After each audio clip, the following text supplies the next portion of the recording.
আমি মন থেকে একটা কথা খুব বিশ্বাস করি, ভগবান যতক্ষণ না তার ভক্তকে নিজের কাছে ডাকবে ততক্ষণ সেই জায়গায় গিয়ে পৌঁছানো যায় না।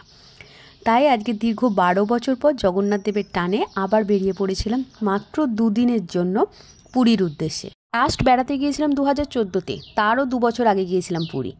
আর সব মিলিয়ে একটা ভীষণ উৎসাহ উদ্দীপনা কাজ করছিল মনের মধ্যে। একটা টাইমের পর ছেলে মেয়েদের পড়াশোনা, সংসারের দায়িত্ব, কর্তব্য সব পালন করতে গিয়ে নিজেদের ভালো লাগার জিনিসগুলো আমরা পুরো প্রায় হারিয়েই ফেলি। তাই আগের দিন রাত্রিবেলা বাসে টিকিট কেটে হোটেল বুক করে পরের দিন আমরা বেরিয়ে পড়েছিলাম। আর এবারের এক্সপিরিয়েন্সটা একটু আলাদা ছিল। আমরা যাচ্ছিলাম ধর্মতলা থেকে বাসে। রাত্রিবেলা 8টায় বাস ছিল, যেটা পরের দিন ভোর 5:30টায় পুরী পৌঁছে যাচ্ছিল। আর বাসে ওঠার পরও নিজের মনকে বিশ্বাস করাতে পারছিলাম না যে ফাইনালি আমরা বেরিয়েছি, পুরী যাচ্ছি। আজ পর্যন্ত যে এখানে ওখানে প্রচুর ঘুরেছি সেটা কিন্তু না, যে কটা হাতে গোনা জায়গা ঘুরেছি তার মধ্যে যদি তোমরা জিজ্ঞাসা করো আমার সবথেকে প্রিয় জায়গা কোনটা, একটা হচ্ছে পুরী। কেন জানি না, সমুদ্র, জগন্নাথ দেব এগুলোর প্রতি না আমার একটা আলাদা টান আছে। আর এবারে পুরী যাওয়ার উদ্দেশ্যটা কিন্তু একদম আলাদা ছিল। অনেক দিনের ইচ্ছা ছিল আমি যদি কোনো দিন গোপাল কিনি তাহলে সেটা আমি পুরী থেকেই কিনবো। আর এবারে পুরী যাওয়ার একমাত্রই কারণ ছিল আমি আমার গোপু সোনাকে আনতে যাচ্ছিলাম। যেহেতু হাতে আমাদের সময় কম ছিল তাই পুরী পৌঁছেই জিনিসপত্র হোটেলে রেখে একটু ফ্রেশ হয়ে খাওয়া দাওয়া করেই সমুদ্রে চলে এসেছিলাম, কারণ আমরা একদিন মাত্রই সমুদ্রে স্নান করতে পেরেছি। আলির উপর দিয়ে হেঁটে যেতে যেতে কখনো বড় ঢেউ কখনো ছোট ঢেউ এসে পাগুলো যখন ধুইয়ে দিয়ে যাচ্ছিল তখনকার অনুভূতিটাই একদম অন্যরকম লাগছিল। বিকেল হতেই চলে এসেছিলাম আবার বিচের ধারে। এখানে বসে সমুদ্রের আওয়াজ আর সঙ্গে মিশে গিয়েছিল শাঁখের একটা আওয়াজ, যেটা একমাত্র পুরীতেই শুনতে পাওয়া যায়। আমার খুব ভালো লাগে।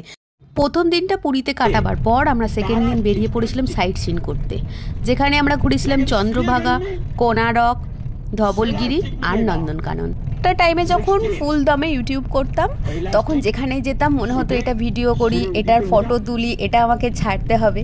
কিন্তু এই যে দুদিনের জন্য গিয়েছিলাম না, খালি মনে হচ্ছিল চোখে দেখে এই জিনিসটাকে অনুভূতি করি। তাই বেশি ভিডিও ক্লিপ বা মোবাইলে ফটো আমার সেরকম ছিল না, যেটুকুই ছিল সেটুকুই হঠাৎ মনে হলো একটা ভিডিও করে তোমাদের সঙ্গে শেয়ার করি।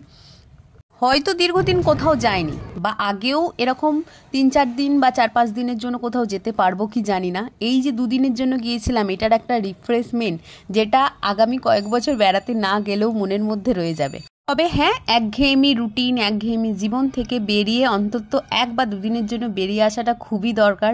ঘুরে আসার পর মাথার মধ্যে এটাই ঘোরে, কিন্তু তারপর যাকে তাই আবার হয়ে যায়।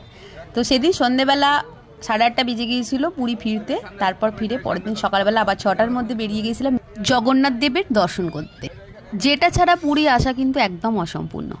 2 দিনের জন্য এসেও সমুদ্র স্নান থেকে আরম্ভ করে সাইট সিন ঘোরা, জগন্নাথ দেবের দর্শন, যে মেন উদ্দেশ্যের জন্য পুরীতে আসা, আমার গোপু সোনাকে সঙ্গে নিয়ে যাওয়া, এই সব কিছুই যদি না জগন্নাথ দেব চাইতো, যদি না গোপাল চাইতো, আমার কোনোটাই পূরণ হতো না।